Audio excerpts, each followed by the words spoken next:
కేంద్ర ఆర్థిక మంత్రి ప్రవేశపెట్టినటువంటి బడ్జెట్ శ్రామిక వర్గాలను దోచి కార్పొరేట్ గద్దలకు వడ్డించేదిగా ఉంది. అలాగే సామాజిక తరగతుల సంక్షేమానికి సమాధి కట్టి మొత్తం వాళ్ళ అభివృద్ధిని నాశనం చేసేటటువంటి పద్ధతుల్లో ఈ బడ్జెట్ ఉంది. అలాగే రాష్ట్రానికి సంబంధించినటువంటి బడ్జెట్ పట్ల కేటాయింపుల పట్ల పూర్తి వివక్ష పాటించింది. మొత్తం 50,60,000 కోట్లకు పైగా ఉన్న బడ్జెట్లో 12 లక్షల కోట్లకు పైగా వడ్డీలకే పోతుంది. అలాగే వ్యవసాయానికి సంబంధించినప్పుడు 10,000 కోట్లు కోత పెట్టింది. వ్యవసాయ రంగంలో ఎరువుల సబ్సిడీకి 11,000 కోట్లు కోత పెట్టింది.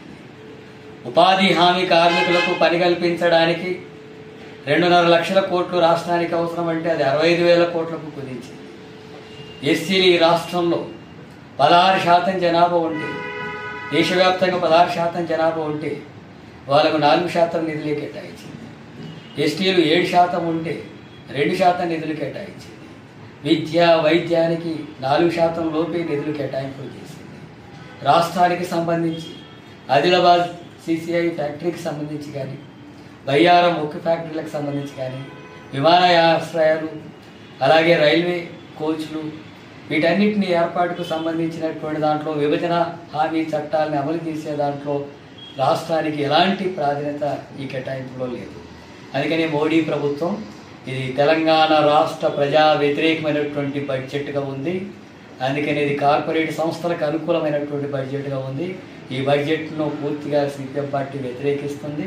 రేపు రాష్ట్ర వ్యాప్తంగా నిరసన కార్యక్రమాలు కూడా నిర్వహించాలని చెప్పి పిలుపునిస్తున్నాం. అలాగే కేంద్ర ప్రభుత్వం ఈ బడ్జెట్ను మళ్ళీ పునఃసమీక్షించి తెలంగాణ రాష్ట్రానికి కేటాయింపులతో పాటు సామాజిక తరగతులకు, శ్రామిక వర్గాల ప్రయోజనాలకు అనుగుణంగా ఈ బడ్జెట్ను రూపొందించాలని, అలాంటి పరిస్థితి జరగకపోతే రాష్ట్రం నుంచి గెలిచినటువంటి ఎంపీలు, ఎమ్మెల్యేల పట్ల, అట్లాగే బీజేపీ పట్ల ప్రజల్లో తీవ్రమైనటువంటి వ్యతిరేకత వ్యక్తమవుతుంది.